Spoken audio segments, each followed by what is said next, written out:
ठीक है।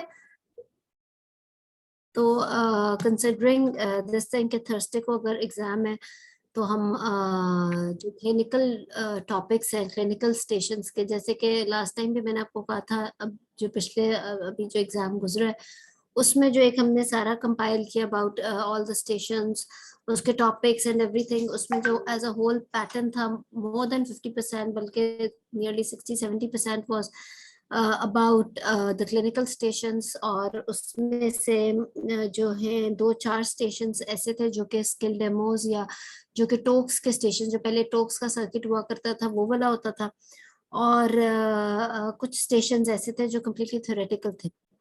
सो अगर 11 या 12 में से 6 या 8 स्टेशन आ रहे हैं जो क्लिनिकल रिलेटेड हैं, जैसे जीडीएम या किसी चीज की पर्टिकुलर मैनेजमेंट या डायग्नोसिस या इस तरह के, अगर जो कि पहले हमारे लॉन्ग केसेस होते थे अब extended short cases, extended talks जिसको कहते हैं, अगर वो ज्यादा उसका पार्ट है तो इट मीन्स कि वो वाला चीज एक तरह से खत्म तो नहीं होगी। लेकिन इसके अंदर जिस तरह पिछले हमें कैंडिडेट्स ने बताया कि जल्दी से उन्होंने उसी टॉपिक से रिलेटेड हिस्ट्री को करना था, all they need to know इसके उसके अंदर आपको पर्टिकुलर टू दैट टॉपिक वो पॉइंट्स पता हो, ताकि इधर उधर की बात का टाइम नहीं होता। अगर 10 मिनट आपने उस स्टेशन पे देने हैं तो फिर आपने उन 10 मिनट्स में से 2-3 मिनट में history particular to that topic ही लेनी है, उस तरीके से नहीं लेनी कि पूरी एंटीनेटल हिस्ट्री और वो सारा। अगर एनीमिया है तो एनीमिया से रिलेटेड, अगर हाइपरटेंशन है हाइपरटेंशन से रिलेटेड, जैसे कि पिछली क्लास में किया था, इसी तरह examination particular to that topic. तो आई होप कि आप सारों को ऑब्वियसली समझ आ रही होगी कि मैं आप लोगों को किस तरीके से कहना चाह रही हूँ। जैसे लास्ट क्लास हुई थी, it's almost a continuation of the last class. So इस दफा अगर हम अगर किसी ने history particular to any topic करनी है तो पहले वो बता दें, हम वो देख लेते हैं, वरना फिर मैं एग्जामिनेशन से बात शुरू करती हूँ।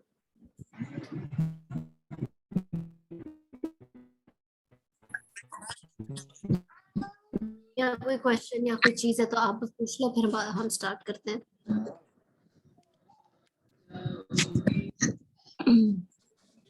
ठीक है, चलो I think we can start examination. Chat में भी किसी ने कोई ऐसा क्वेश्चन नहीं पूछा। Alright, examination particular to the topic का क्या मतलब है? जैसे कि फॉर एग्जांपल पीआईएच का पेशेंट है, आई वुड लाइक कि जिनका थर्सडे को एग्जाम है वो जरा ज्यादा पार्टिसिपेट कर लें। अलवीना आई हुई है, उन्होंने खास तौर पे कहा था क्लास का, तो मैं इसलिए मैं चाह रही थी कि आप भी साथ साथ पार्टिसिपेट करो। सो यस, अब आप बताओ, अगर पर्टिकुलर एक पेशेंट है, एक सिनेरियो आपको आया है, for example 30 years of age, primary gravida, she's been diagnosed with a pregnancy induced hypertension in this pregnancy।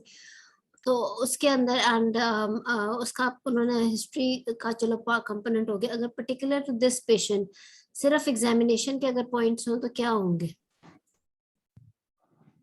एक तो होता है ना पूरा general physical examination, abdominal examination, कोई भी बोल दे पीआईएच में क्या एग्जामिनेशन के पॉइंट्स होते हैं? हाँ जी मैम, सबसे पहले BMI, general look of the patient, then vital specially for the blood pressure, blood pressure, and then ma'am I will look for the then ma'am sacral edema, pedal edema, then the abdominal examination in which I will look for the symphysis fundal height, the lie presentation, amount of like estimated fetal volume, and then fetal heart sounds. Very good, बहुत अच्छा आपने cover किया। इसमें at least पास हो जाएगा, मतलब because ma'am reflexes रहेंगे exactly. मैंने कहा कि फेल शायद ना हो लेकिन पास बॉर्डर लाइन। जिस तरह मैंने कहा है कि तैयारी ऐसी, क्योंकि ये तो वो टॉपिक्स है ना जिसमें तैयारी 70-80% मार्क्स की करके जानी है, ताकि अगर इसमें कुछ गड़बड़ हो तो दूसरे से कवर हो जाए। लेकिन ये 70-80% वाला आंसर नहीं था, इसके अंदर you have missed a few things. अगर आप examination of a patient in PIH की ही सिर्फ पर्टिकुलर बात करो तो yes you will start with the BMI and the general look, and then pulse matters a lot.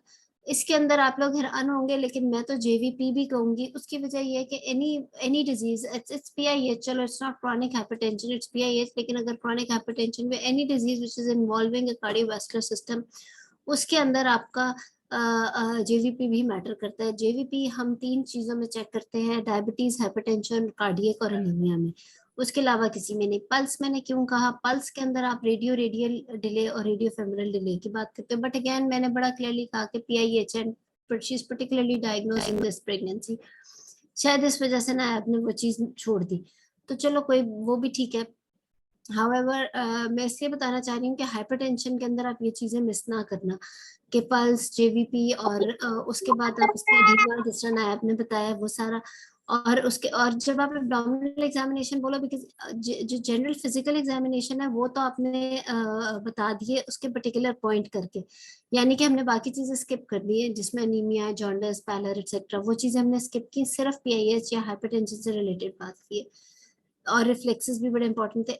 लेकिन इसके अंदर जब आप एब्डोमिनल एग्जामिनेशन की बात करोगे तो फिर एक एक चीज बात करोगे, इंस्पेक्शन से लेके आप उसकी पैल्पेशन, फिर एक रफ से के बजाय आप एक कंप्लीट उसकी बात करो तो ही बेहतर है, कि जिसके अंदर आप अमाउंट ऑफ लाइकर को भी मिस नहीं कर सकते आप, उसके अंदर जब जब इंस्पेक्शन के बाद आप पैल्पेशन करोगे तो सबसे पहले तो टेंडरनेस का जिक्र सबसे इम्पोर्टेंट है, कि वो सॉफ्ट है, नॉन टेंडर है, क्योंकि PIH में रप्शन को भी रूल आउट साथ साथ हम कर रहे होते हैं। फिर प्री टर्म कोई लेबर पेन्स का, no palpable contractions at the time of examination, longitudinal like pelvic presentation, वो सारा इन्होंने कवर किया है। Estimated baby weight is important, amount of liquor is very important, तो ये सारी चीजें आप करोगे, एंड देन उसके एंड पे ऑस्कल्टेशन यानी कि फीटल हार्ट रेट। तो आंसर इतना बुरा नहीं था, शायद इसने सिर्फ PIH को ही करके किया, लेकिन रिफ्लेक्सेस मिस कर दिए। उसके अलावा चलो अगर आपने रेडियो रेडियल डिले या वो सारी चीजें अगर नहीं भी देखनी या वो लेकिन यह कि आपको पता होना चाहिए कि हाइपरटेंशन वाले पेशेंट में आपने इस चीज को मिस नहीं करना, ठीक है। और जल्दी से इन्वेस्टिगेशंस भी सिर्फ इससे रिलेटेड बता दो, अदर देन जनरल वो जो baseline investigation. Yes, ma'am. Ma'am, full blood count, in which includes hemoglobin, total leukocytic count, platelet count, and then, ma'am, her LFTs are, ma'am, serum uric Good. acid, urea, creatinine, and LFTs, and then, ma'am, urine routine examination, especially for urine albumin. ठीक है, And very then, ma'am, good. fetal. Yes, ma'am. And then the fetal investigations that include especially the dating scan, anomaly scan, and the recent scan. And in the recent scan, I will look for the parameters, whether they are corresponding to date or not, the amount of liker, the placental localization, and Doppler. ठीक है, good, बिल्कुल ठीक। I think she has covered all the investigations. अगर ये chronic hypertensive patient होती तो हम इसके अंदर फंडोस्कोपी भी मांग लेते और चाहे ECG भी मांग लेते, लेकिन क्योंकि सिनेरियो में PIH था इस वजह से नहीं मांगा, वरना अगर ये ना होता तो हम अदर देन बेसलाइन के अलावा इन्होंने स्पेशली CBC का जिक्र किया, which was very very good, क्योंकि प्लेटलेट काउंट उसके अंदर मैटर कर रहे होते हैं कि कहीं पेशेंट हेल्प में ना जा रही हो। सो यस, CBC चलो अगर in particular to this case आप कर लो, साथ LFTs, RFTs, serum uric acid और यूरिन एल्ब्यूमिन अगर एक और बोल देते अदर देन वो करके तो वो और भी अच्छा हो जाता। और Yes, उसके ma'am, अलावा quantification. हाँ, अगर उसके अंदर और साथ में ये कि अगर वो क्रॉनिक हाइपरटेंसिव होती तो फंडोस्कोपी और ECG भी आप साथ मांग लेते, तो और फीचर सारी बिल्कुल ठीक बताइए। इसके अंदर डॉपलर पे एक बहस हो, डॉपलर आपने किसने मांगना और किसने नहीं मांगना, ये ऑप्स के अंदर एक बड़ी इंपॉर्टेंट बहस है, और ये बहुत ही जरूरी बात भी है, you should be very very clear कि डॉपलर, क्योंकि डॉपलर जो है वो एक ऐसी इन्वेस्टिगेशन नहीं है कि हर एक में करा ली जाए, और it's an expensive investigation as well. तो डॉपलर आपने किस में कराना है और किस में नहीं कराना, कोई कोई बताएगा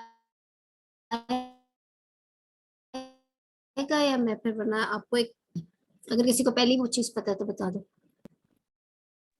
Ma'am, if the symphysis fundal height is not corresponding to dates, then we have to go for the Doppler. Ji ma'am. और क्रॉनिक हाइपरटेंशन में लेंगे madam. Ma'am uncontrolled blood pressure. अच्छा देखो मेरी बात सुनो, बात ये कि जवाब सारे ठीक है, लेकिन असल में एग्जाम में पता है क्या होता है कि अगर जब तक हमें कोई निशानी ना हमने रखी हो या हमने कोई चीज फिंगर टिप पे ना रखी हो तो वो दिमाग वो रिफ्लेक्स में मतलब you are not able to answer quickly in the exam, और definitely you will miss it, क्योंकि एकदम से आपसे पूछा जाएगा कि डॉपलर कराएंगे इस पेशेंट में या नहीं कराएंगे, and if you keep on thinking आप तुक्का मार दो, जैसे किसी ने कहा अनकंट्रोल्ड ब्लड प्रेशर में, ये एक तुक्का था, अनकंट्रोल्ड ब्लड प्रेशर में करा लेना, ये नहीं ठीक, इस तरह नहीं। देखो आपने 2-3 चीजें अपने माइंड में क्लियर रखनी है, और ये tip is not only for exam, it is for the इंशाल्लाह for the practical life as well. Clinical side पे जब भी आप अपने ओपीडी में बैठे होगे या क्लिनिक करोगे या अपने वार्ड में, आपको सोचने की भी जरूरत नहीं पड़ेगी कि इस पेशेंट में डॉपलर कराना है या नहीं कराना। वो क्या है, वो 2-3 निशानियां क्या है।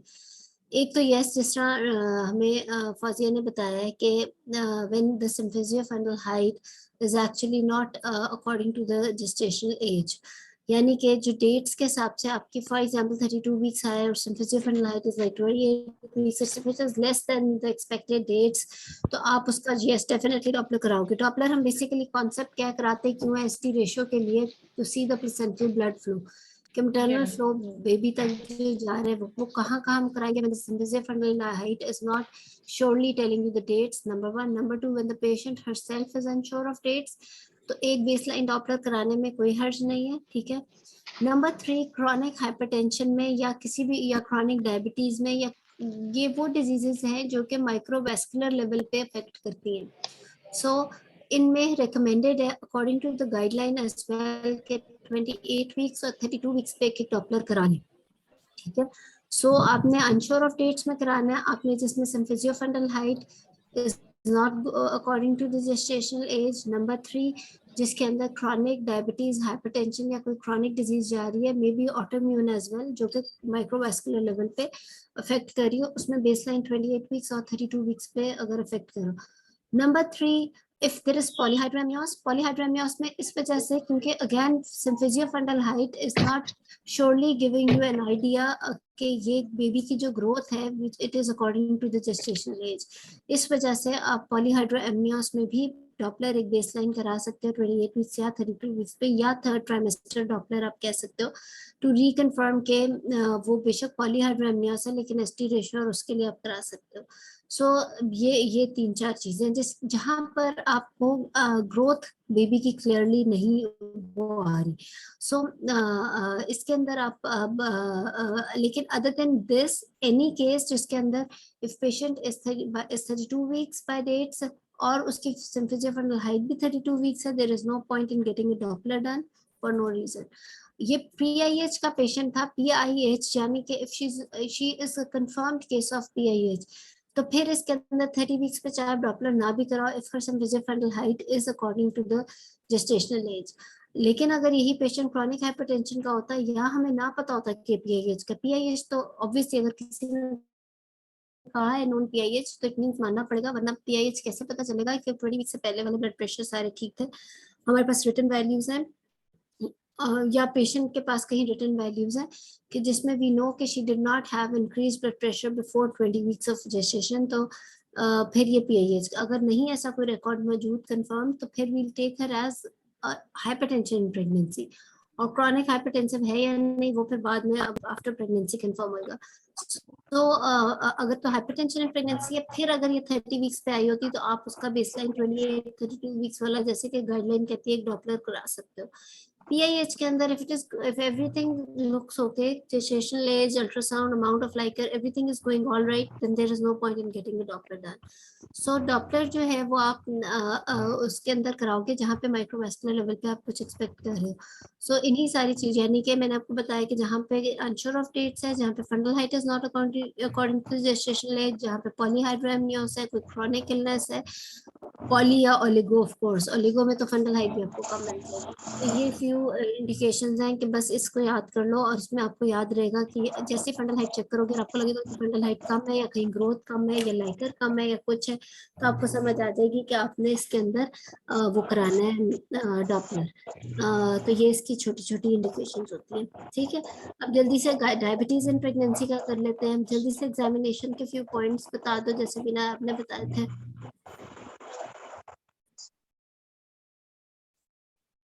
डायबिटीज के अंदर एग्जामिनेशन जी डॉक्टर मैं ये पूछना चाह रहे हैं, जैसे आपने कहा कि नॉन हाइपरटेंसिव और PIH प्री एक्लेम्शिया की एग्जामिनेशन में जो फर्क आपने बताया, तो क्या जो उनमें हम JVP और जो है चेस्ट एग्जामिनेशन जो हो रही है, तो ये हम क्या PIH वालों में नहीं बोलेंगे या बोलेंगे, ये सब में करेंगे? देखो जो PIH है ना, वो तो अभी कुछ हफ्तों पहले का मसला है पेशेंट का। जो क्रॉनिक हाइपरटेंशन होता है वो उसका मतलब है सालों का। Any patient who is hypertensive for about 10 years, जिस पेशेंट को 10 साल से हाइपरटेंशन हो तब उसका हार्ट और आईज अफेक्ट होती है, राइट? तो basically JVP cardiovascular system examination या इन्वेस्टिगेशंस में ईसीजी और फंडोस्कोपी उन पेशेंट्स में मांगी जाती है जो कि 10 साल से हाइपरटेंसिव हो। हम हर क्रॉनिक हाइपरटेंसिव में इसलिए मांग लेते हैं क्योंकि हमें एग्जैक्ट ड्यूरेशन नहीं पता होता। May be she is hypertensive for 5 years or maybe she's hypertensive for more than 10 years, but once we get to know that she is a case of chronic hypertension, then we need to rule out कि उसका heart ठीक है, उसकी eyes ठीक है, क्योंकि hypertension और इन चीजों को अफेक्ट नहीं किया।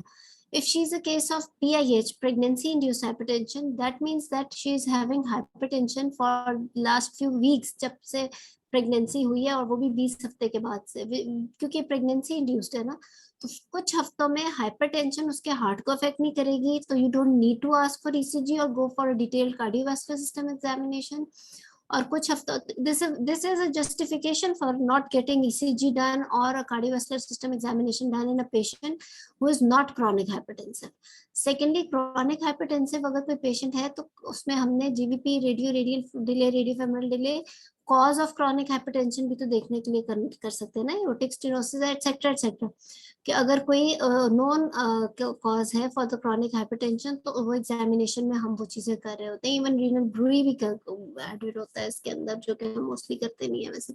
सो द थिंग इज के वो क्रॉनिक हाइपरटेंसिव को तो आपने और तरह लेके जाना है, क्योंकि उसके अंदर तो कुछ ना कुछ बॉडी में और मसाइल हो चुके होते हैं जो क्रॉनिक हाइपरटेंसिव होता है। पीआईएच तो कुछ हफ्तों की बीमारी है, बट यस पीआईएच में अदरवाइज आपने देखना होता है, बीबी का सारा देखना होता है, because even PIH can be dangerous if it is not under control, तो ये आपने ध्यान में रखना होता है।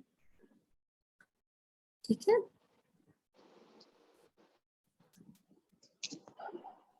चलो अब डायबिटीज का कर दिया।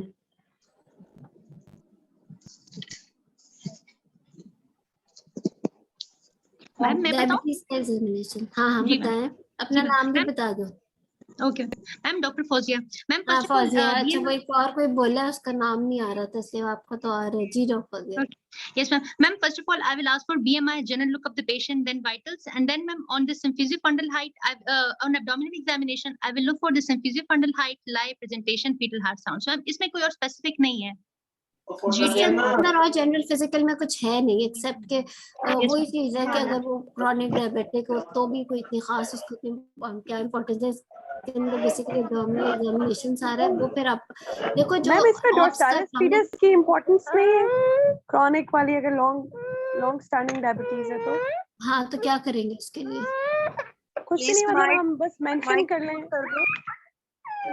कर लो बिल्कुल, आप इसके वो भी कर सकते हो, एग्जैक्टली न्यूरोपैथी का थोड़ा सा मेंशन कर सकते हो, लेकिन ना भी करो तो। लेकिन जो हर पेशेंट में, ऑप्स के पेशेंट में, जैसे मैंने पिछले वाले में बताया है, सिर्फ ये नहीं लाए और प्रेजेंटिंग पार्ट और लाइकर और ये सब नहीं सिर्फ बोल देना, अगर आप उसको कंप्लीट इंस्पेक्शन पैल्पेशन करके बोलो तो वो ज्यादा बेहतर होगा, ताकि पता चले कि ऑप्स का जो एग्जामिनेशन है उसकी हर चीज किस कदर इम्पोर्टेंट है।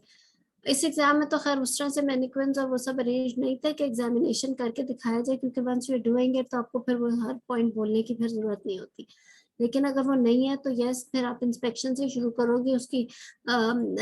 इवन यू कैन से कि कोई स्कार मार्क एब्डोमेन पे, और देन कोई पल्सेशंस और वो सारी चीजें जैसे हम पहले बोलते हैं। फिर पैल्पेशन में आप उसकी सुपरफिशियल और डीप टेंडरनेस की बात कर सकते हो, पैल्पेबल कॉन्ट्रैक्शन की बात कर सकते हो, then you can start with the lie and presenting part of the baby, amount of like estimated baby weight, और उसके बाद इन पे fetal heart sound की बात कर सकते हो। ठीक है, yes to rule out Pauline metro, बिल्कुल ठीक है। तो ये सारा आप कर सकते हो, और इन्वेस्टिगेशंस बता दो सिर्फ इससे particular. Yes, ma'am. Ma'am, besides the baseline investigations for her general health, I will ask for the fasting blood glucose. Ma'am, if it is not available, then any random blood glucose level. And ma'am, as the patient, if the patient is admitted, then I will ask for the 6 levels of last 24 hours. ठीक है, 6 levels of blood glucose level. और ma'am इसके अलावा ma'am इसके RFT, serum electrolytes वगैरह इसकी जरूरत नहीं है मैम। नहीं, ये इसके अलावा मैम डायबिटीज है, we are not scans- doing GDM, we are doing diabetes in pregnancy. सारे बताओ। Okay. And then I will ask for the RFTs, LFTs, and the glycosylated hemoglobin in order to look for her blood glucose during her last 3 months. And then, ma'am, I will ask for the fetal scans, fetal related investigations that include her dating scan, anomaly scan, and the recent scan. And if growth scans are available, then I will ask for the growth scans as well. अच्छा अच्छा, देखो मेरी बात सुनो, ठीक है। The thing is के ठीक है, आपने मांगा, you started with the sugar levels, okay fine.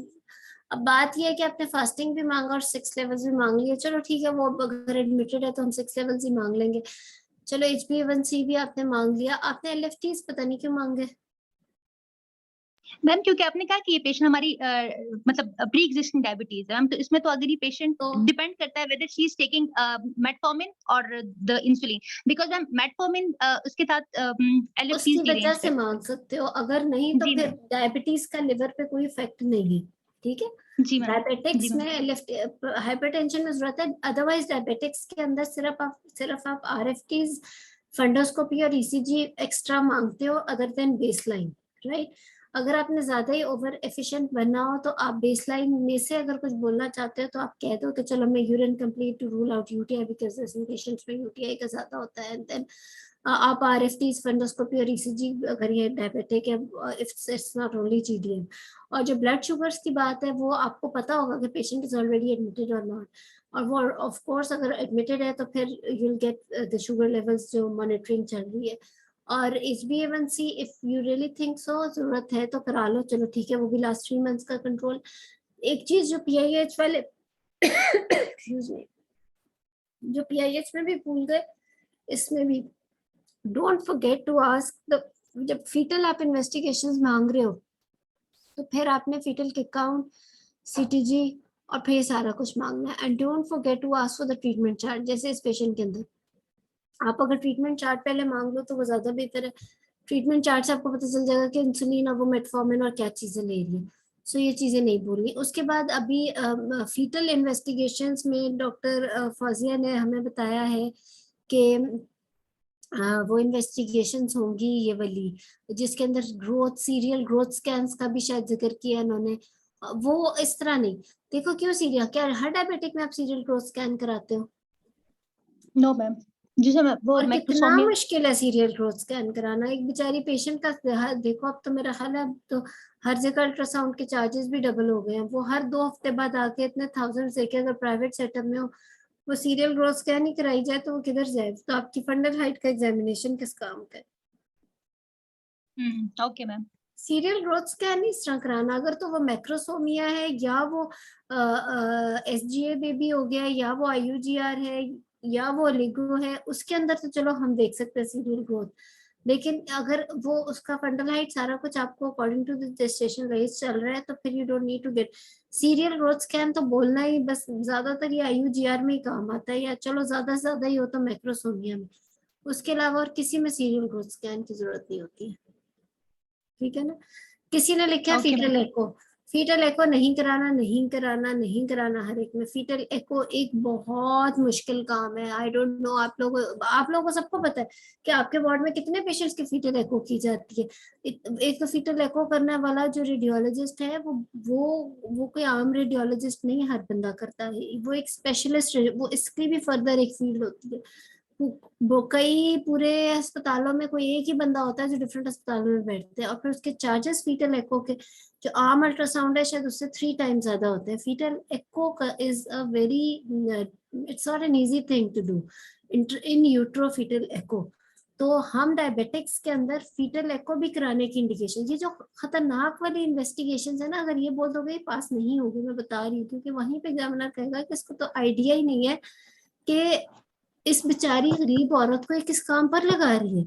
सो ये जो फीटल एको है वो आपने सिर्फ उसमें कराना है जिसके अंदर पेशेंट के प्रीवियस सिबलिंग के अंदर कोई कार्डियक एनोमली की हिस्ट्री हो, यानी कि सिबलिंग नहीं, पेशेंट नहीं, पेशेंट के फीटस के, यानी कि फीटस के सिबलिंग में, यानी कि पेशेंट के किसी और बेबी में, प्रीवियस बच्चे में प्रीवियस प्रेगनेंसी में जो बेबी था उसमें कोई फीटल कंजेनिटल एनॉमली हो, या फिर मैम ये फिर कि अब कपल में हस्बैंड और वाइफ में फीटल एनॉमली में अपनी कोई कार्डियक एनॉमली हो। सॉरी जी, क्या कह रहे हैं इमराना?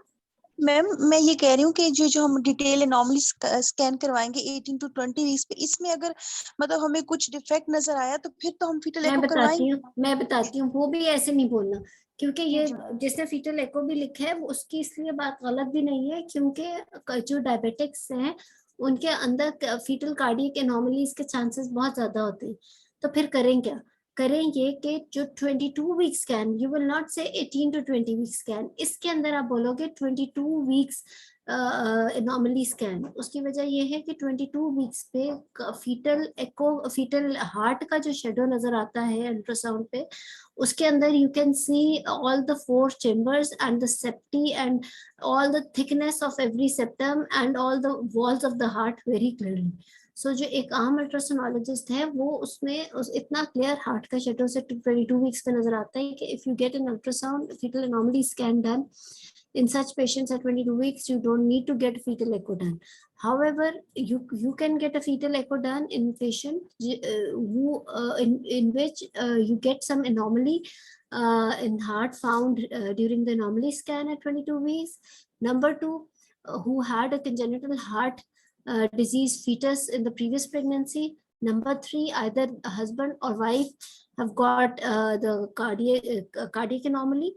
उनके अंदर, क्योंकि या हस्बैंड या वाइफ में अगर कार्डियक एनोमली हो तो फीटस में आने का चांस बहुत ज्यादा है, या फिर पेशेंट के प्रीवियस किसी फीटस में कंजेनिटल हार्ट डिजीज थी, उसमें तो हम फीटल एको करा लेंगे। And these are rare things ना, आपको कम ही मतलब these are very very rare things to happen कि जिसके अंदर आपको इस तरह से मिले कि किसी में कंजेनिटल हार्ट का प्रॉब्लम जिसमें है congenital heart, not the rheumatic heart disease. इसीलिए तो हम कार्डियक डिजीज में भी कितना क्लियरली डिफरेंशिएट करते हैं कि patient has got the rheumatic heart disease और she is a case of congenital heart disease. If she is a case of congenital heart disease, then we can get the fetal echo done. And if we find anything anomalous in the fetal echo as well, तो फिर serial fetal echoes भी होती हैं. So हर diabetic के अंदर fetal echo ऐसे नहीं बोल देना, ठीक है? So 22 वीक स्कैन पे नॉर्मली स्कैन हो जाएगा, और बाकी तो मैंने आपको बता दिया कि किस तरीके से. सो इसके अंदर भी इसी तरह आपने और ट्रीटमेंट चार्ज जरूर मांगने, क्योंकि इसमें तो डिस्कशन आपकी इंसुलिन की डोजेस पे भी काफी होती है कि according to the blood sugar levels उसके इंसुलिन की क्या क्या डोजेस आप करोगे, ठीक है? तो इस तरीके से बिल्कुल करना है. और डायबिटीज में जी अल्ट्रासाउंड के लिए क्या होता है कि 4 chamber view, outflow tract and 3 vessels. ये 3 वेसल्स अम्बिलिकल कार्ड की जो बोलते हैं, जो 2 आर्टरीज और 1 वेन, उसके लिए बात करते हैं ना. ऐसे ही बिल्कुल, ठीक है, गुड. सो डायबिटीज में ये इस तरीके से. और अगर आपको पॉली मिल जाए या मैक्रो मिल जाए, फिर आप कह सकते हो कि आप उसके अंदर डॉपलर कराओगे. और इफ यू रियली थिंक कि डॉपलर के बाद भी या पॉली और लिथो या उसके बाद आपको लग रहा है, तो फिर सीरियल ग्रोथ स्कैन, ठीक है? सो सीरियल ग्रोथ स्कैन आप हर एक में नहीं कराओगे, ठीक है? सो इस तरीके से. अच्छा, और एनीमिया में क्या? एनीमिया का सॉरी, एक क्वेश्चन रिगार्डिंग डायबिटीज. मैम हम आवाज कट रही है, देखेंगे के लिए वो स्पेसिफिक है. मैं कह रही हूँ मैम, स्पेकुलम एग्जामिनेशन स्पेसिफिक नहीं है डायबिटीज में. आवाज नहीं आ रही? स्पेकुलम मैं मैसेज जी जी जी जी क्यों? पीएस एग्जामिनेशन डायबिटीज में जैसे मैम वजाइनल डिस्चार्ज और कैंडिडियासिस होता है ना, इज इट सिग्निफिकेंट और नॉट? देखो मेरी बात सुनो, ऑप्स के अंदर किसी किस्म का भी अपनी क्लिनिकल एक्सपीरियंस में भी याद रखना, आगे इंशाल्लाह एग्जाम में भी याद रखना, ऑप्स के पेशेंट में वजाइनल एग्जामिनेशन तो करना ही नहीं है प्री टर्म में. मतलब obviously before 36-37 weeks do not do any type of vaginal examination, either it's a speculum examination. अगर करना है तो किसमें करना है? सिर्फ एक में. उसमें भी आपने पीएस नहीं बोलना या स्पेकुलम एग्जामिनेशन नहीं बोलना, उसमें आपने बोलना स्टरलाइज्ड स्पेकुलम एग्जामिनेशन, वो भी लीकिंग के केस में. हाँ, अगर कोई पेशेंट विजाइनल डिस्चार्ज का है या वो है, यस, वो बार बार अगर तो उसकी कंप्लेंट में शामिल है and you really think that you can not really treat her without doing a speculum examination, तो आप उसमें स्टरलाइज स्पेकुलम का नाम लेके कर सकते हो, लेकिन वो भी हम कितनों में करते हैं, यू ऑल ऑल्सो नो। ऑप्स के ओपीडी में आप इफ यू अभी तो खैर आप लोगों का इंशाल्लाह अब नया बैच आगे आ रहे हैं, जिन्होंने कभी लॉन्ग केसेस में अगर अपियर हुए हो या कभी एक्सपीरियंस भी किया हो, ऑप्स के केस में विजाइनल ट्रॉली रखी ही नहीं जाती। there is no provision of any facility for doing any type of vaginal examination in an ops patient. So आपने सिर्फ आपने ये करना है कि या तो आप लीकिंग में भी हमारी कोशिश होती है कि चलो पैड ही देख लें, लेकिन लीकिंग में तो चलो स्टरलाइज स्पेकुलम एग्जामिनेशन इंपॉर्टेंट इसलिए कि वो आपका डायग्नोस्टिक है। बाकी डिस्चार्ज के अंदर ठीक है, अगर पेशेंट कंप्लेंट करी है, वरना एग्जाम में खुद से अपने पाँव पे कुल्हाड़ी नहीं मारनी। सो ये भी बात याद रखना कि किसने अपने ऑप्स के केस में क्या एग्जामिनेशन किसने करना है, ठीक है। और कोई क्वेश्चन अभी तक एनीमिया में फिर बता दो जल्दी से कोई। मैम मैं बताऊं? हाँ जी। Okay, ma'am, first of all, BMI, general look, then blood pressure, pulse, and then rate of respiration. And ma'am, the patient is pale looking or not, she's her JVP, clubbing, chylonychia. And then on cardiac examination, I will look for the ma'am इसमें मैंने मरमर वगैरह देखने के pen systolic मरमर वगैरह कुछ तो नहीं है। फिर इसके बाद ma'am on abdominal examination I will do ऐसे ना बोलना इंस्पेक्शन पैल्पेशन। पेन सिस्टोलिक मरमर ऐसे नाम लेके ना खुद ही बंदा फंस जाता है। Any added sound, any cardiac, any added sound, any added sound, हाँ एनी एडेड साउंड्स, ठीक है मैम। बाकी वही routine symphysis fundal height, lie presentation, amount of liquor, estimated fetal volume and fetal heart sounds. ठीक है, किसी ने add करना? पैलर है, कोलोनिकिया है, उसमें ओरल हेल्थ भी आ जाती है, ओरल उसके टंग का ऊपर वाला और नीचे सारा एग्जामिनेशन, अल्सर्स भी हो सकते हैं, और आपने उसके अंदर उसका साइनोसिस भी साथ देखना होता है, पैलर भी देखना होता है, एंड देन यस जेवीपी भी, कार्डियोवास्कुलर सिस्टम एग्जामिनेशन भी पूरा करना होता है, और उसके बाद आप उसका सारा एब्डोमिनल एग्जामिनेशन, बिल्कुल ठीक है, गुड। और इन्वेस्टिगेशंस बता दो ma'am. First of all her blood group, her complete blood examination that includes her hemoglobin, platelet and total leukocytic count with date. And ma'am, if the hemoglobin is decreased, then I will ask for the red cell indices that includes her MCV, MCS, MCSC, and if they are decreased, then I will ask for the serum ferritin. And ma'am, otherwise ma'am वही routine वाले investigations, routine क्या? Ma'am routine examination that includes ma'am general health of patient के लिए ma'am, fasting, blood glucose level, viral serology. Ma'am तो anaemia की बात कर रहे हैं, और क्या मांगोगी? Serum ferritin? जी ma'am. Ma'am red cell indices, serum ferritin, और ma'am urine DR, yes ma'am. लेकिन मैम वो नहीं मांगते urine, ma'am urine R E, ma'am urine R E मांगते हैं, लेकिन स्टूल आरी नहीं मांगते, क्योंकि वो पेशेंट के लिए कंफर्टेबल नहीं होता, और एक सैंपल पे हमें मिलते भी नहीं है इसमें वो stool for ova and cyst जो। अच्छा, और इसके अलावा ma'am fetal blood film and HB electrophoresis in case of primary gravida. If MCSC is normal, then rule out hemoglobin. चलो अभी आयरन डेफिशिएंसी का ही बताओ ना अभी, और फाजिया आयरन डेफिशिएंसी में और क्या मांग ली है? मैम आयरन स्टडीज वो तो फिर हम लोग ने डिटेल में करवाना है, वो तो वैसे रूटीन में हम लोग नहीं मांगते, टीआईबीसी और सीरम फेरिटिन और खाली टीआईबीसी बेशक मांग लो अगर ज्यादा ही है। और yes there are two schools of thought, एक कहते हैं कि एमसीएचसी अगर लो है तो बस सीरम फेरिटिन मांग लो, एचपी इलेक्ट्रोफोरेसिस ना मांगो। बट अगेन प्राइमरी ग्रेविडा के अंदर it's better to get the HP electrophoresis done as well with serum ferritin. Number 2 ये कि आप इसके अंदर now we know that she is having iron deficiency anaemia, peripheral smear भी मांगोगे आरबीसी इंडिसेस के साथ अब इससे। So as now we know that she's having iron deficiency anemia, तो हमने कॉज भी तो देखनी है कि क्या है। उसके लिए अगर आप स्टूल कंप्लीट एग्जामिनेशन भी मांग लो तो वो इतना गलत नहीं है, और उसकी आप प्रिपरेशन करके मांग सकते हो कि उसके आप लेक्सेटिव्स और एंटीबायोटिक्स और वो सारा कुछ बंद करके फिर आप उसका 3 कंसेक्यूटिव सैंपल्स दोगे तो आपको बिल्कुल आपको वर्म इन्फेस्टेशन का आइडिया क्यों नहीं हो सकता। स्टूल एग्जामिनेशन की बहुत वैल्यू है। It's not just that it's not comfortable और ये वो जब आपका कोई डायग्नोसिस, क्योंकि एक पेशेंट अगर प्राइमरी ग्रेविडा 7-8 HB के साथ आयरन डेफिशिएंसी के साथ आ रही है and she doesn't really give you any history of HMB या कोई और कॉज आपको नहीं मिल रही, तो आप अनीमिया में तो बात ट्रीटमेंट से ज्यादा इम्पोर्टेंट कॉज की है actually, because you should know the cause. Treat तो आप कर ही लोगे बट कॉज नहीं करूँ पता करेंगे तो फिर दोबारा से अनीमिया ही होता रहेगा। सो कॉज बहुत इंपॉर्टेंट होती है अनीमिया की मैनेजमेंट में। वायरल में भी सारी बात यही नोट की जाती है। जी ओके मैम, पहले वो जो कहते थे कि ट्रीटमेंट इसका मतलब एम्पेरिकल ट्रीटमेंट बेहतर है as compare to ma'am looking for the over insistent. Yes, ये भी कर सकते हो, लेकिन एग्जाम के अंदर इट्स बेटर कि आप उसकी एग्जैक्ट कॉज अगर देखने के लिए देखो। जो अनीमिया का केस है ना, जैसे मैंने पिछली क्लास में भी कहा था, उसके अंदर तो आपको हर चीज का पता होना चाहिए, इसकी पैथोफिजियोलॉजी का स्पेशली। तो उसके अंदर जब आप हिस्ट्री भी लोगे ना और जब आप एग्जामिन करके when you are treating the patient, उसके अंदर ट्रीटमेंट तो सबको पता ही है कि ट्रीट तो everyone is able to treat the patient.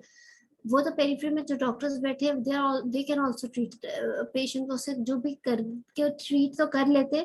Important thing is that you should know exactly कि आपने उसकी कॉज तक पहुंचना बहुत जरूरी है। नंबर 2, उसको ठीक टाइम पे ठीक चीज देना, कि कहीं उससे आप उसे ऐसी चीजें दे दो जिससे उसकी मॉर्बिडिटी या खुदा ना खास्ता नो मोर्टेलिटी बढ़ जाए।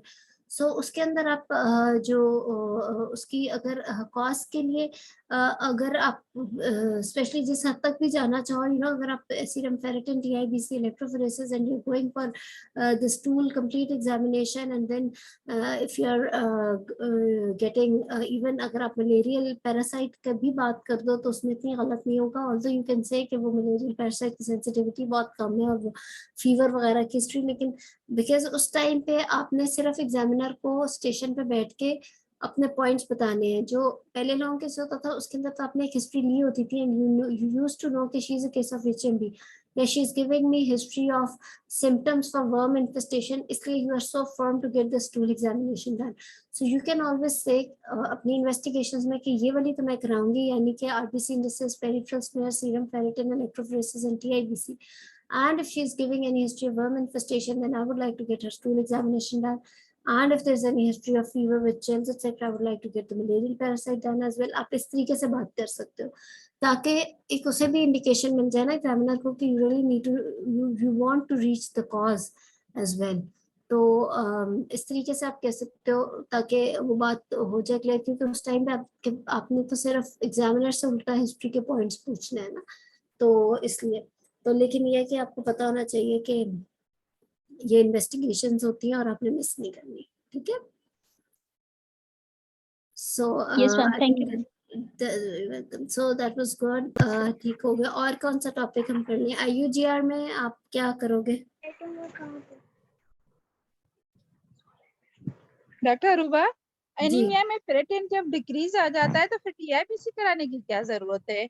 हमें तो ट्रीटमेंट डिपेंड करता है फेरेटिन पे। आप सही कह रहे हो, लेकिन because theoretically it is given, कुछ डिपार्टमेंट्स का प्रोटोकॉल होता है वो सीरम फेरेटिन के साथ TIBC भी कराते हैं। तो TIBC उस तरह की एक्चुअली इन्वेस्टिगेशन नहीं है कि जिससे कहें कि हम कोई हाईफाई किस्म की ना कि वो हो ना सकती हो। तो इस वजह से देयर इज नो हार्म कि अगर आप सीरम फेरेटिन के साथ TIBC से आपको मजीद सेवेरिटी ऑफ एनीमिया का आइडिया हो जाएगा। लेकिन अगर आप ना भी कराओ तो दैट्स ऑल राइट, अगर आप उसका नहीं कराना चाह रहे हो। लेकिन करा मतलब बिकॉज नॉर्मली करा हर डिपार्टमेंट का अपना एक होता है तो आप करा भी सकते हो। बात आपकी ठीक है, अगर सीरम फेरेटिन कम आ गया तो इसका मतलब है कि आयरन डेफिशिएंसी एनीमिया है, और फिर लेकिन अगेन बिकॉज कराया जाता है सीरम फेरेटिन के साथ, इसलिए ठीक है। और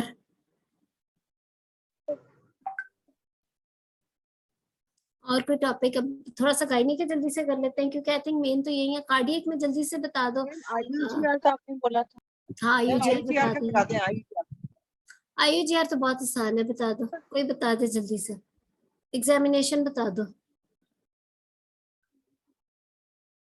मैम। एग्जामिनेशन वही सेम एज PIH होगा। PIH। वेरी गुड जी मैम। जी मैम। अब मैम इसमें स्पेसिफिक एग्जामिनेशन मैम पहले तो वही हम लोगों ने PIH प्रोटोकॉल सारा करवाना है। इसके अलावा मैम हम लोगों ने इसमें डॉपलर पे डिफरेंट है। डॉपलर इसमें हम लोगों ने अम्बिलिकल आर्टरी डॉपलर करवाना है 28 वीक्स पे और फिर 32 वीक्स पे फाजिया की मैम। तैयारी अच्छी है, गुड। मैम बस दुआ करें। आपके you. अभी MCPS के हो या FCPS के हो? जी मैम, मैम थर्सडे को एग्जाम है। अच्छा चलो, शुक्र है, गुड, अच्छी बात है। अच्छा बता रहे हो, आपकी स्पीच भी अच्छी है, बस थोड़े से पैनिकी होते हो, आवाज से लगता है थोड़ा ज्यादा तेज तेज बोलते हो। थोड़ा सा ना अपना वो रखना काम तरीके से, ठीक है? ओके मैम, ठीक है हाँ, मैम। चलो अच्छा बताओ फिर IUGR का। ओके मैम इसमें मैम यूट्राइन आर्टरी डॉपलर की क्या इंडिकेशन होगी? वो IUGR में कराएंगे या chronic known case of diabetic patient होती है उसमें यूट्राइन आर्टरी डॉपलर होता है 24 वीक्स? सारी फिर से पूछे मैम यूट्राइन आर्टरी डॉपलर की क्या इंडिकेशन होती है? वो IUGR में होगा या डायबिटीज में होगा? देखो, यूट्राइन आर्टरी डॉपलर बड़ी इंटरेस्टिंग चीज है, because it gives us an indication कि आगे जाके क्या होने वाला है। सो यूट्राइन आर्टरी डॉपलर 20 वीक्स पे आप PIH में भी करा सकते हो, क्रॉनिक हाइपरटेंसिव में भी करा सकते हो, और प्रीवियस IUGR में भी करा सकते हो। Actually, if there are 3 risk factors, then we will get uterine artery एक Doppler. मिनट आप लोग डिस्कस करो, मैं 1 मिनट में आ रही हूँ। मैं जी। Hello. If there are 3 risk factors, then we will go for uterine artery Doppler. And if there are 4 risk factors, then we will do uterine as well as umbilical artery.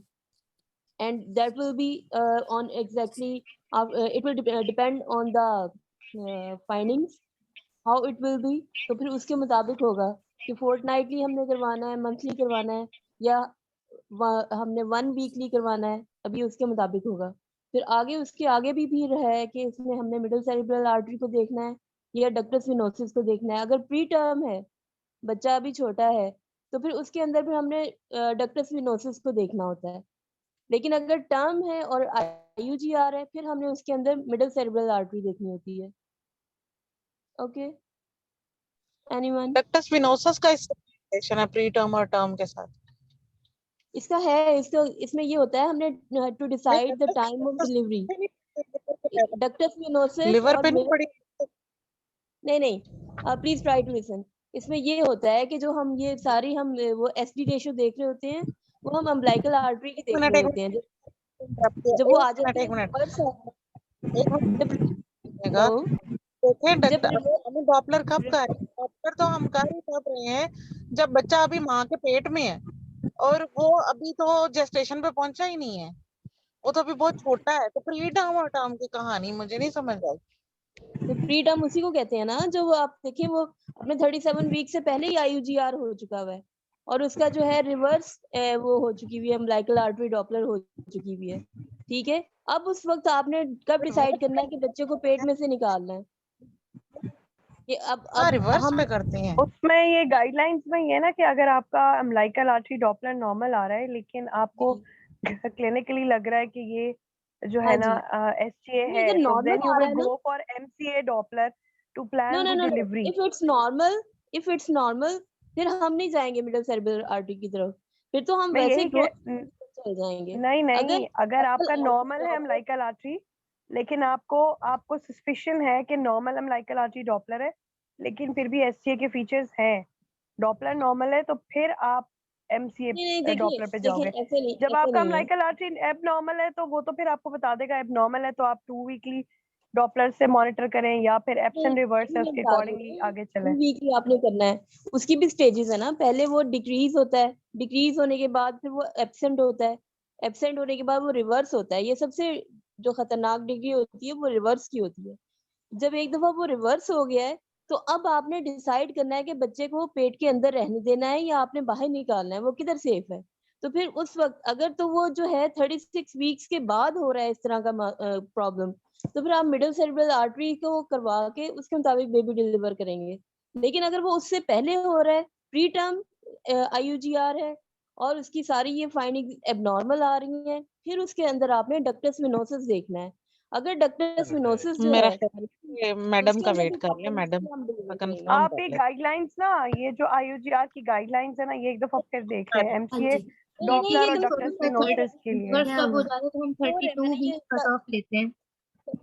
हाँ ये ना बताओ। Guideline अच्छा, मेरे ख्याल से तो बहुत अच्छा दिया डॉपलर हुआ जब पेपर ना। रिवर्सिबल हो जाता है तो उसके बाद तो हम वेट करते ही नहीं है कि हम एमसीए भी करवाएं। रिवर्स होने पे तो आपने डिलीवर कराना है पेशेंट को, फिर क्यों हाँ, अंदर फिर रखना तो है? हम एमसीए नहीं करते। प्लीज आप इसकी और गाइडलाइन दोबारा डक्टस चेक स्पिनोसस करें कि का जब रोल तो रिवर्स हो 32 गया वीक्स देन के यू अराउंड नीड टू है ना? डिसाइड कि आपने कब डिलीवर करना है बेबी, और बेबी को डिलीवर करने का डिपेंडेंस है वही डक्टस स्पिनोसस पर और एमसीए पर, क्योंकि वो हमने डिसाइड करना होता है ना कि बच्चा पेट में महफूज है कि बाहर महफूज है, उसके मुताबिक हमने करना बिल्कुल होता है। ठीक है। सही कह रही है डॉक्टर साइमा ना कि गाइडलाइंस के अंदर बड़ा ही क्लियर दिया हुआ है, लेकिन बात यह है कि हमारे जो कंट्री में और हमारे हॉस्पिटल्स के जो रिसोर्सेज है ना, do what ever you do in your ward, आप किसका डॉक्टर स्पिनोसिस पे डिसीजन करते हो, आप किसका मिडल सेरेब्रल आर्टरी के डॉपलर के ऊपर डिसीजन करते हो, किस डिपार्टमेंट में डॉक्टर स्पिनोसिस के डॉपलर पे मैम कभी भी नहीं फैसला किया। होता है? Have you ever seen any Doppler ma'am हमने तो स्कैन? कभी नहीं किया, लेकिन दिस मैम गाइडलाइन की एग्जाम इज बात नॉट अ प्रैक्टिकली तो नहीं करते। थ्योरी पार्ट मैम आप दे सिर्फ आए हो, रोड स्कैन और अम्बिलिकल थ्योरी आर्टरी पार्ट बस। आप रिटर्न क्लियर कर रहे हो।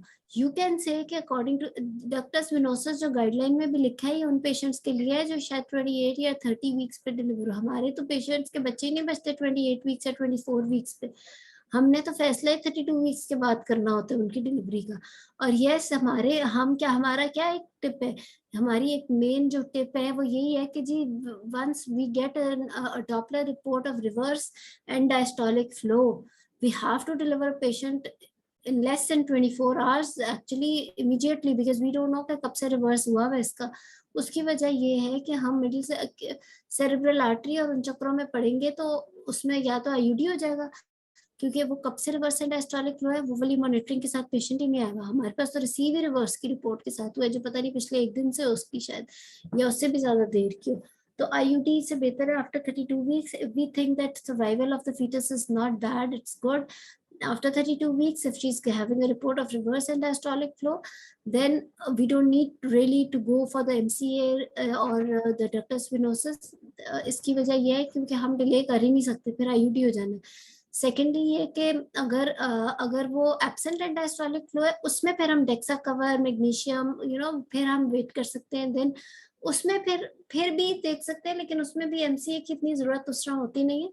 डक्टस वेनोसिस वाला तो होता है कि जो 24 वीक्स के ऊपर वो प्लान कर रहे होते हैं बच्चा बचाने का, वो it's not applicable in our country actually, but yes we should know the guideline. आप ये बात कर सकते हो कि गाइडलाइन में ये है, बट हमारे हॉस्पिटल के हिसाब से फिर मैं ये करूंगी जो आप करते हो अपने डिपार्टमेंट्स में, ठीक है। सो गाइडलाइन तो आनी बहुत जरूरी है, गाइडलाइन तो कर ही लो सारे, लेकिन आपको जो आप कर रहे हो डिपार्टमेंट्स में वही ठीक है। मैम और अगर ये रिवर्स 28 से 32 के बीच में हो रहा है तो फिर क्या कहेंगे हम अपने हाँ, सेटअप 28 से 32 वीक्स में हो रहा है तो फिर यू हैव टू डिसाइड। देखो रिवर्स के अंदर आपने डिलीवरी तो करनी है, आपको पता है वो आईयूडी हो जाएगा, आप तो then you have to decide about the mode of delivery, वो फिर you will discuss with the patient. 28 weeks में इफ यू रियली थिंक, अब जैसे अगर मैं किसी हॉस्पिटल में हूँ जहाँ पे नर्सरी केयर ऐसी है कि वी कैन जहाँ पे 28 वीकर बच्चे सर्वाइव कर सकते हैं, तो फिर तो I can go for immediate caesarean section after the DEXA cover. उसकी डेक्सा कवर का भी रिवर्स में तो कई दफा हम वेट नहीं करते बिकॉज वी डोंट नो कि वो कब से रिवर्स है।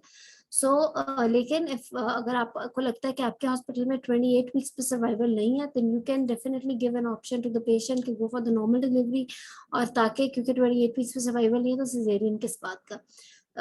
30 वीक्स पे a bit controversial, but again you can discuss with the patient। 32 weeks onwards तो हर जगह बच ही जाते हैं, अगर 1.5 kg से बड़े बच्चे हो, मतलब फिर भी इतना बुरा नहीं है।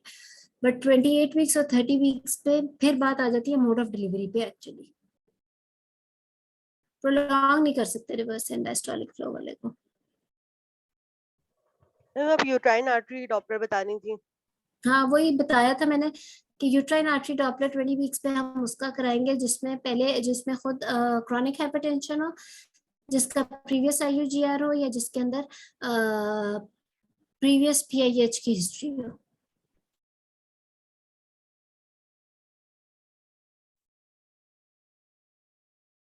ठीक है, चलो गुड। और कुछ और जल्दी से एक दो गायनी के केसेस भी कर लेते हैं।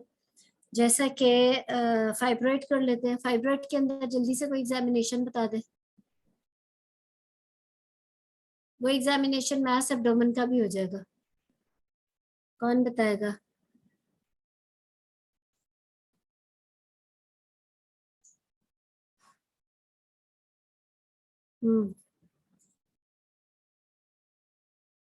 गायनी में फाइब्रॉइड का या मास एब्डोमेन का एग्जामिनेशन बता दो। मैंने म्यूट तो नहीं कर दिया सबको? मैडम अगर स्पेसिफिकली पीए पे चलेंगे तो फिर तो हमने इंस्पेक्शन पैल्पेशन और उसी पे जाना है कि हम पहले I will inspect the patient and I will look for the position of the umbilicus and the symmetry of the abdomen and the presence of any scar marks or stria. And then I will proceed with the superficial palpation followed by deep palpation. And in case of presence of any mass, I will then check for the site, the size, shape, surface, margins and consistency, and whether the lower limit is reachable or not. And this will be followed by the local examination, again starting with inspection, followed by per speculum examination, and this will be followed by the bimanual examination of the patient, which will confirm the findings of abdominal examination. ठीक है, अच्छा देखिए मैं बताती हूँ। जब आप maths का एब्डोमिनल एग्जामिनेशन बता रहे हो ना, तो उसके अंदर बताते हुए बेसिकली हमने जब एग्जामिनेशन बोलना है तो हमारे माइंड में एक डीडी है, उस डीडी को ही रूल आउट करते हुए हम वो एग्जामिनेशन बोल रहे हैं। इट्स नॉट जस्ट अ रट्टा that we will say that we are looking in a mass about the site, size, shape, surface, border, margins, underlying surface, underlying उसका part is palpable or not, underlying जो क्या कहते हैं border is palpable or not, and then overlying skin etc. इस तरह नहीं। आपके mind में देखो, सुनने वाला आपका वाला जो था वो एवरेज था। यू कैन पास और यू मे नॉट पास, मतलब यू विल पास, आपने कुछ मिस नहीं किया, बट एक बॉर्डर लाइन था। मैंने कहा 70 और 80%। 70 और 80% का मतलब होता है एक्स्ट्राऑर्डिनरी, ताकि आपके मार्क्स कवर हों बाकी स्टेशन से, जो कि अगर कोई अच्छे स्टेशन नहीं आए उनसे आपके मार्क्स कवर होने चाहिए। उसमें आप क्या करोगे? उसके अंदर आपके माइंड में क्या डीडी है अब मैस एब्डोमेन का? आपके माइंड में या तो ये वेरियन है, या ये यूट्राइन है, या ये एब्सेस है, या ये मैलिग्नेंट है। और क्या माइंड में हम रख रहे होते हैं when we are examining a patient? इस वक्त हम जुबानी बताएंगे, लेकिन अगर हम एग्जामिन कर रहे हैं पेशेंट को, जो आप करते भी हो अपने ओपीडीज में, then we are examining a mass in an abdomen. हम और क्या देख रहे होते हैं कि अच्छा इस मैस को अगर मैं सर्जरी से निकालूंगी तो मेरा इंसिजन कहाँ हो सकता है। These are few little things which are automatically in our mind when we are examining a patient, कि क्या ये abscess तो नहीं, क्या ये malignant तो नहीं, क्या ये is it ovarian, is it uterine, ये सारी चीजें। So when you are telling an examination of mass, keep these things in your mind. जब आप ये चीजें माइंड में रख के बोलोगे तो examiner will also get to know कि आप वैसे नहीं किसी भी मैथ्स को कोई अनोइंगली नहीं, किसी और फील्ड का बंदा आकर नहीं इस मैथ्स को एग्जामिन कर रहा, बल्कि वही बंदा कर रहा है जिसने इस मैथ्स को ट्रीट भी करना है। So what you can do, आप उसको yes you will start with inspection, you will definitely look for the colour of overlying skin. अब ये क्या रूल आउट कर रहा है, साथ साथ एब्सेस को भी वो रूल आउट कर रहा है। And you will also check for the umbilicus, जो कि बिल्कुल ठीक आपने स्टार्ट किया। And then you will on palpation you will see the side, कि एक साइड पे, दोनों साइड पे, surface, tenderness, mobility is very important, कि वो एडहेरेंट तो नहीं है। And then yes you will check for क्या से कहते हैं, और फिर अंडरलाइंग उसका जो लोअर बॉर्डर पैल्पेबल है या नहीं है। मतलब इस तरीके से आप करके करोगे, मोर लेस बातें वही बनेंगी, बट उसके अंदर you can not miss even a single thing. Like mobility miss नहीं कर सकते हो, क्योंकि मोबिलिटी कैन डिफाइन कि आपका सर्जिकल इंसिजन कहाँ पे होगा। और अगेन अगर बहुत एडहेरेंट मैस है तो वो भी थोड़ा सा आपके मैलिग्नेंसी को भी रूल आउट करेगा। इसी तरह ओवरलाइंग स्किन या temperature of the overlying skin, tenderness, ये चीजें रूल आउट करेंगी एब्सेस को। तो जब भी आप बात करो थोड़ा सा डीडी को और how you going to treat, examination की ये वैल्यू है। और जब आप गायनी के अंदर पीएस और पीवी का जिक्र करोगे तो you have to be very very specific. वो फिर चाहे आपको सारा ही बोलना पड़े, जिस तरह के हम ऑप्स के केस में कर रहे थे कि we can not miss any point in our in the part of examination जो very particular to our field है। तो उसके अंदर फिर आप उसी तरह speculum, it should be a very beautiful speculum examination, like you will look for the vaginal walls and then look for the cervix, any lesion. उसके अंदर lesions describe करने की जरूरत नहीं, because she's not a case of any cervical pathology. So any lesion in the cervix, and then if any discharge present, and then you'll take the pap smear, and then you'll do the vaginal examination. उसके अंदर better not say that it will reconfirm the abdominal findings. आप उसका दोबारा से अगर बोल दो कि I would like to check for the uterus, if it is separated, it is felt separately or with the mass. Then again you can say कि size, site और mobility, tenderness especially, वो सारा कुछ, and then the fornices. तो इस तरीके से, and especially you'll also look at the fingers when you'll take it out from the vagina to check if there's any discharge of blood present on the fingers. So ये छोटी छोटी बातें हैं जो आप बिल्कुल इसी तरीके से बोलोगे जिस तरीके से परफॉर्म की जाती है एक्चुअली। सो एग्जामिनेशन इस तरीके से, और हम जल्दी जल्दी छोटी छोटी इन्वेस्टिगेशंस कर लेते हैं सिर्फ गायनी की 2-2 मिनट लगा के। तो अगर फाइब्रॉइड का हो, जैसे यानी कि यूट्राइन मास का केस है, तो आप क्या इन्वेस्टिगेशन मांगोगे? कोई एक एक करके जल्दी हम करेंगे। यूट्राइन मास, ओवेरियन मास, इनफर्टिलिटी की, और क्या गायनी में हम कर सकते हैं? जो आएगा ही आएगा, बस ये 3 टॉपिक्स। यूवी प्रोलैप्स के भी चलो, यूवी प्रोलैप्स का एग्जामिनेशन अलग से कर लेते हैं। पहले इन 3 की जल्दी जल्दी एक एक करके मुझे इन्वेस्टिगेशंस बता दो। इसका यूट्राइन मास का बता दो investigations other than baseline. Ma'am abdominal pelvic scan, transvaginal scan,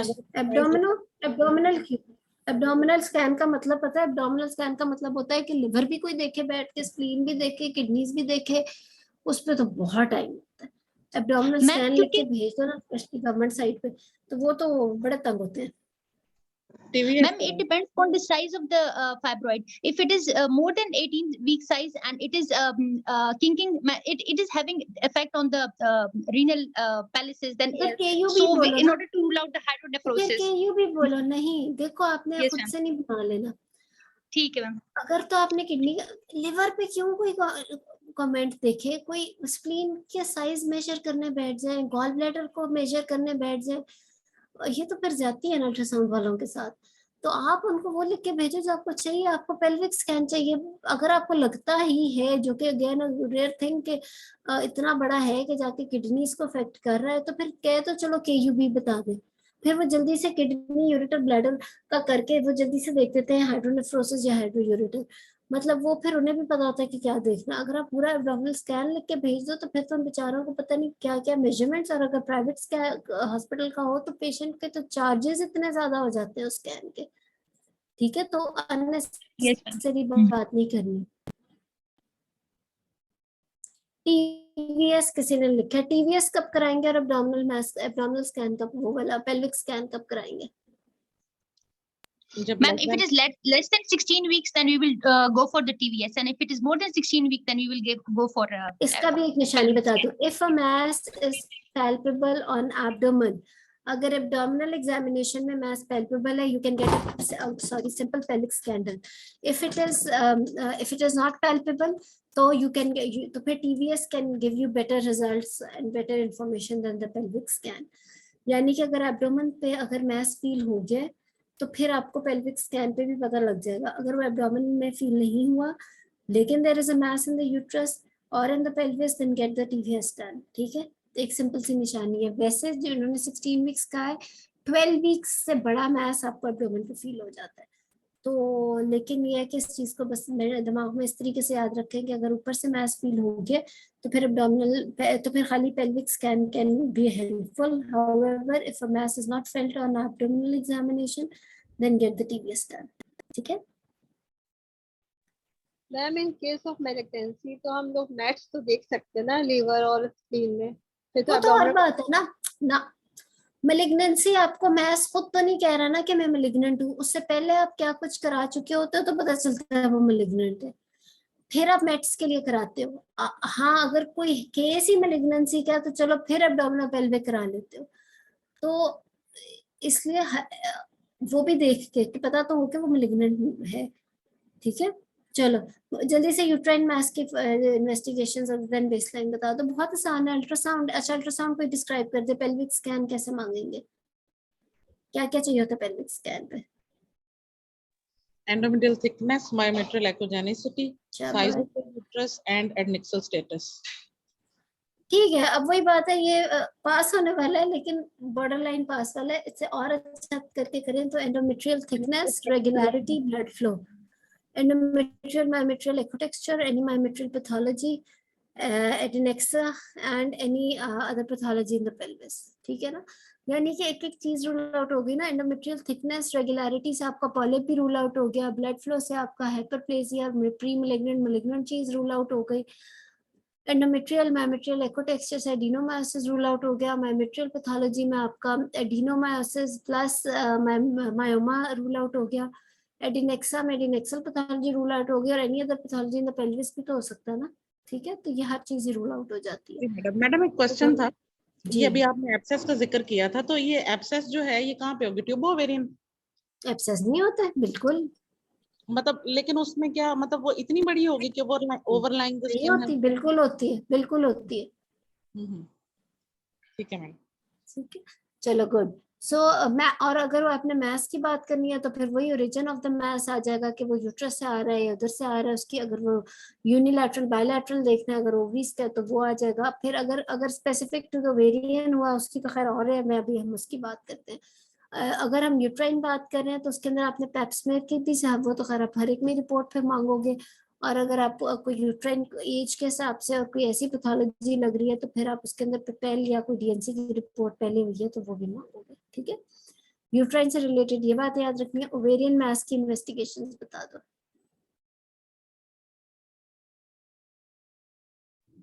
ma'am CA-125 मुझे other than basic baseline ovarian mass आपका हो तो क्या आप इन्वेस्टिगेशन मांगोगे? CA-125 अल्ट्रासाउंड करवाएंगे मैम। अल्ट्रासाउंड पे तो आया ओवेरियन कॉम्प्लेक्स सिस्ट। मैम पहले आयोटा, मैम पहले आयोटा मांगेंगे मैम। बेनाइन एंड आप दे तो दिया मैंने, अल्ट्रासाउंड पे दे दिया मैंने आपको complex cyst. Benign CT scan ma'am कराएंगे। कोई बताए 1 2 3 करके बताओ। सबसे पहले सीटी तो नहीं ना करा लेते मैम? फर्स्ट TVS कराएंगे, उसके बाद ट्यूमर मार्कर करवाएंगे मैडम।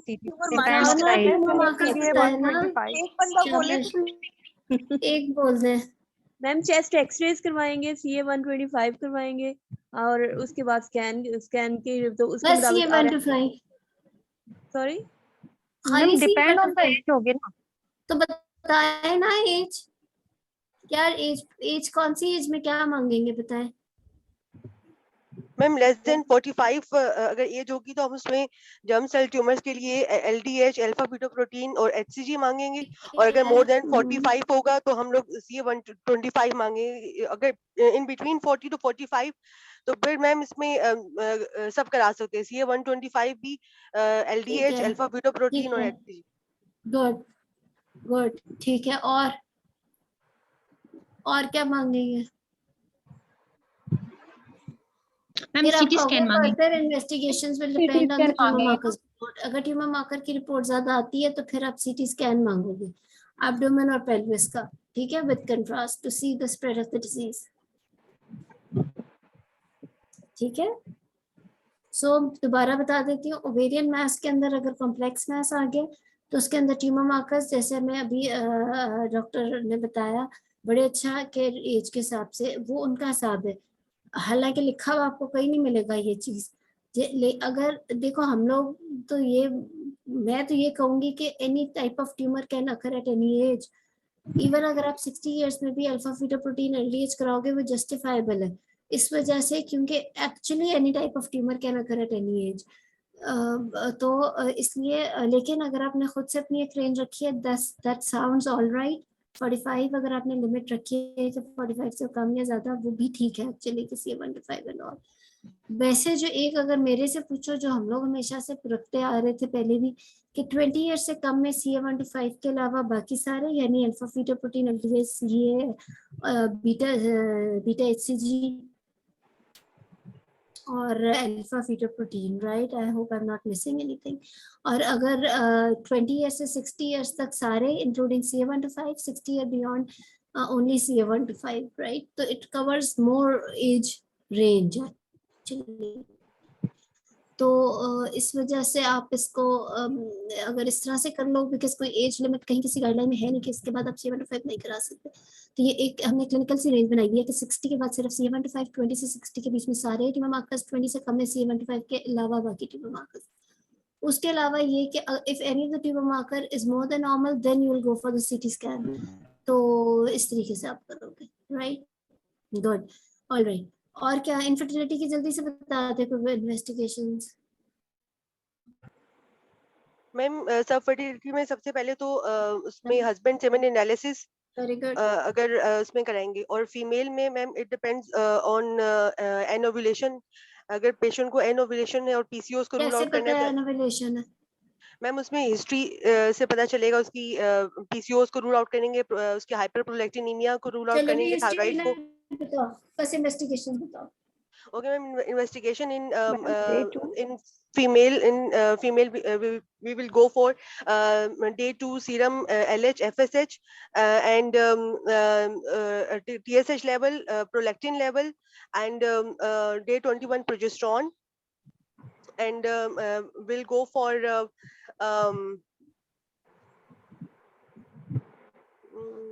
गुड।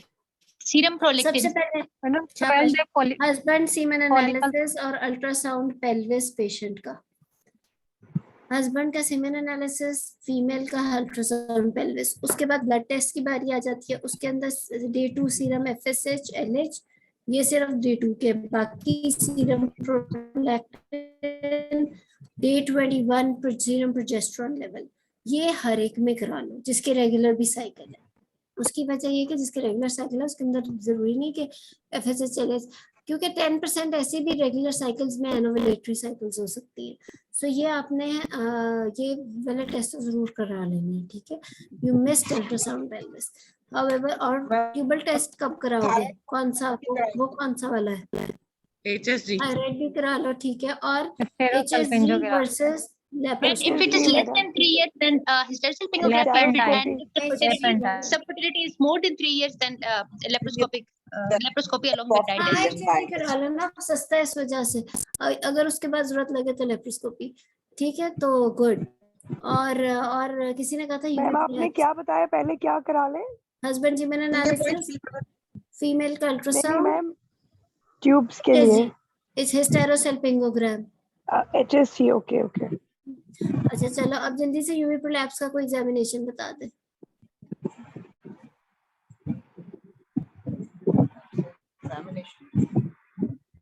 यूवी प्रोलैप्स का, यूवी प्रोलैप्स के अंदर देखो ना, जनरल फिजिकल में तो ऐसा कुछ होगा नहीं। हो सकता है कोई मैस एब्डोमेन हो, उसकी वजह से कई दफा, या कोई हर्निया हो, मतलब बिकॉज अगर कनेक्टिव टिश्यू डिसऑर्डर है। उसके अलावा आपका ज्यादा तो लोकल एग्जामिनेशन ही होगा ना, तो उसके अंदर आप इंस्पेक्शन से अगर बात शुरू करोगे तो there will be a mass coming out of vagina which is uterovaginal prolapse, because cervix is lying outside. मेरा पूरी एक बड़ी जबरदस्त, इसमें मेरी भी डॉक्टर शनाज की भी हमारी क्लासेस है यूवी प्रोलैप्स की। मेरी इवन सिर्फ यूवी प्रोलैप्स की एग्जामिनेशन पे पूरी क्लास है। थर्सडे को एग्जाम है, एक दफा वो भी देख लेना। उसकी वजह ये है कि उससे आपको एग्जैक्टली परफॉर्म करना, शायद परफॉर्म तो इतना ना करना है उस वक्त वहाँ पे उस तरह का मैनिक्योर ना हो, लेकिन आपको बताना जरूर आना चाहिए। सो cervix is lying outside, so it's a uterovaginal prolapse. You will comment about the cervix, that cervix is normal looking or any discharge present or not, and then you'll take the pap smear. Then you'll check for the degree of the prolapse. You'll put it backwards inside the vagina. You will check for the cystocele and the rectocele with the speculum, with the use of the SIM speculum actually. And then you will do the bimanual. अब ये सुनने में तो आपको श्रम शायद पता नहीं लग रहा, लेकिन हाउ टू परफॉर्म और ये बोलना कैसे है, इसमें कोई परेशानी की ऐसी बात नहीं है।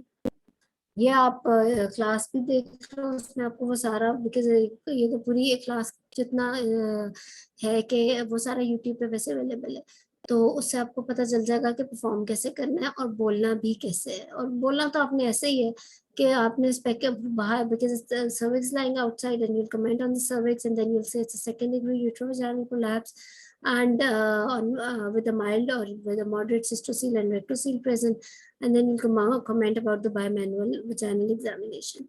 तो लेकिन उसमें परफॉर्म कैसे करना है, स्टेप्स क्या है, वो सारा जो है आपको डिटेल एक क्लास में मिल जाएगी। इसकी इन्वेस्टिगेशंस बता दो। इन्वेस्टिगेशन भी कोई इतनी मुश्किल नहीं है।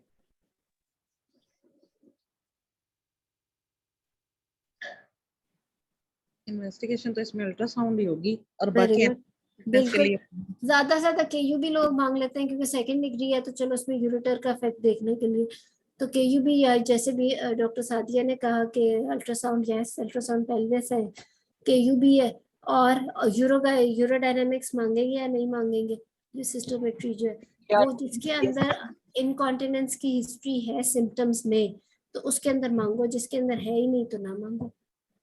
अब मैडम इसकी इनकॉन्टिनेंस की अगर हिस्ट्री हो भी तो हम साथ में तो सर्जरी नहीं करेंगे उसकी ना, बाद में करेंगे, इंटरवल सर्जरी होगी। तो स्ट्रेस, फॉर एग्जांपल अगर उसको स्ट्रेस इनकॉन्टिनेंस है पेशेंट को, तो उसकी उस वक्त तो काउंसलिंग करके, और लेकिन सर्जरी इसके साथ तो नहीं होगी ना स्ट्रेस इनकॉन्टिनेंस। इसके साथ नहीं होगी। जब आप यूट्रोवैजिनल प्रोलैप्स की सर्जरी कर रहे हो, फॉर एग्जांपल उसकी हिस्टेरेक्टमी और एंटीरियर पोस्टीरियर रिपेयर कर रहे हो, तो साथ में कैली सूचर लगा दो, सर्जरी हो जाएगी, इसके साथ ही तो होगी। ठीक है। Similarly if she is young और आपने यूट्रस कंजर्व करनी है and you are doing sacrohysteropexy, तो साथ ही वैसे तो sacrohysteropexy is support procedure itself, but once the prolapse goes up and the support is given, you don't need to perform anything for the anterior repair or posterior repair. However, for the stress incontinence you may need Bursch Kolper suspension, तो इसके साथ ही तो आपने treatment करनी है। सिस्टोमेट्री क्यों करनी है? क्योंकि हमने ये रूल आउट करना है कि स्ट्रेस इनकॉन्टिनेंस के साथ कहीं मिक्स्ड इनकॉन्टिनेंस तो नहीं है, या फिर हाँ मिक्स्ड हो, या फिर उसकी अर्ज इनकॉन्टिनेंस तो नहीं है, क्योंकि अर्ज जो है या मिक्स्ड जो है वो स्ट्रेस इनकॉन्टिनेंस की सर्जिकल ट्रीटमेंट के बाद बढ़ जाती है। सो अगर ऐसा कुछ है तो पहले उसकी मेडिकल ट्रीटमेंट की जाती है, उसके बाद उसकी सर्जिकल करेक्शन होती है। ठीक है, ठीक है। बाकी यूवी प्रोलैप्स पे तो पूरी क्लास आप देख लेना आराम से, उस पर लिखोगे जाके तो जाएगा यूवी प्रोलैप्स का। ठीक है, वो लिस्ट एग्जामिनेशन का। So I think we have covered many topics today, और एक पूरी एक समरी हो गई है। और बस इंशाल्लाह मुझे लगता है क्लिनिकल वाला तो अच्छा है, you all have answered really well, so be very confident. अपनी थ्योरी थोड़ी कर लो स्ट्रॉन्ग, 3-4 स्टेशन उसके भी होंगे, और आपके बाकी जो स्किल डेमोस के जो पहले भी जो स्टेशन आते थे उसका भी एक कंटेंट है, तो वो भी आपस में कर लो, तो इंशाल्लाह यू ऑल लुक गुड, माशाल्लाह हो जाओगे। मैम एक क्वेश्चन है। ठीक है, थैंक यू मैम एक क्वेश्चन ये है कि मैम जो हम लोग क्लोमिफेन से ओव्यूलेशन इंडक्शन करते हैं, और अगर अल्ट्रासाउंड पे डे 12 अल्ट्रासाउंड पे 18 मिलीमीटर का एक डोमिनेंट फॉलिकल है, और हम डे 21 प्रोजेस्टेरॉन करते हैं ओव्यूलेशन देखने के लिए, लेकिन अगर प्रोजेस्टेरॉन लेवल 30 से कम है यानी कि ओव्यूलेशन नहीं हो रही, तो मैम उसके बाद उसको जो ये जो क्लोमिफेन देनी है नेक्स्ट साइकिल में हम लोग उसको बढ़ा के देंगे, लेकिन मैम मुझे सिर्फ ये मैंने बुक में पढ़ा है, लेकिन मैम वो तो फॉलिकल तो डोमिनेंट है, तो अब तो मसला तो। एक बात सुनो, ओव्यूलेशन देखने के लिए या तो 12th डे स्कैन करा लो या प्रोजेस्टेरोन लेवल करा लो। इन चक्रों में आप ना पड़े कि दोनों चीजें करानी है। क्लोमिफेन के बाद we follow the follicular size, we don't follow the progesterone level after giving clomiphene to a patient. Day 21 progesterone उस पेशेंट में किया जाता है जिसकी अभी कोई ट्रीटमेंट नहीं शुरू हुई, and we need to confirm कि उसके साइकिल्स ओव्यूलेटरी है या नहीं ओव्यूलेटरी। अगर डे 21 पे प्रोजेस्टेरॉन कम आता है या फिर उसका साइकिल हमें कंफर्म नहीं है कि इट्स 28, हमने डे 21 प्रोजेस्टेरॉन 28 डे साइकिल कह रही है। अगर वो 30 डे का साइकिल है तो वो डे 23 का प्रोजेस्टेरॉन होगा। It has to be 7 days before the period. And if she got the irregular cycles and we're not sure किसका कितना day का cycle है, then we get the serial serum progesterone levels done starting from day 21. जैसे कि PCO में अगर 40 days का cycle आता है, तो हम day 21 के बाद alternate day पे serial serum progesterone levels कराते हैं to see if she ever ovulated or not in this cycle. जब आप क्लोमिफेन देते हो, we follow ovulation by following the follicular size on day 12. अगर वो 18 से 22 के बीच में आ गया हुआ फॉलिकल तो ओव्यूलेशन हो गई है, then we don't need to recheck on the day 21 progesterone. वो फिर कंफ्यूजन ही है, क्योंकि फिर वो डे 21 इसका मतलब है उसका डे 23 होना चाहिए था, या वो day 21 has got lesser sensitivity for following clomiphene effect. तो क्लोमिफेन से अगर एक दफा आ गया हुआ है तो you don't really need to keep on increasing the dose.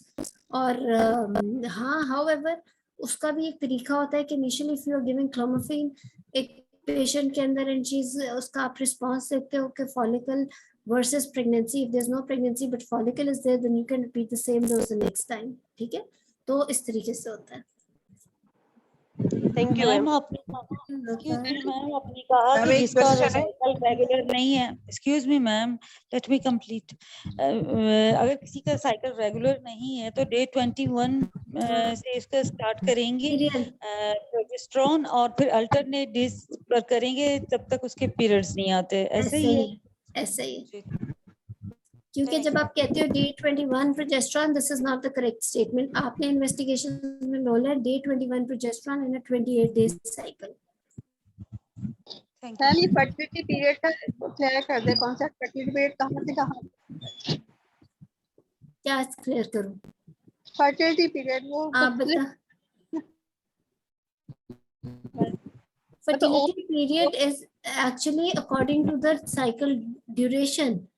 आप more or less from 10th day से 20th day कहते हैं पेशेंट्स को in a 28 to 30 day cycle, right?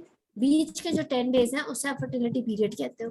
अगर आपने सिर्फ natural conception के लिए वैसे को गाइड करना होता है तो ठीक है.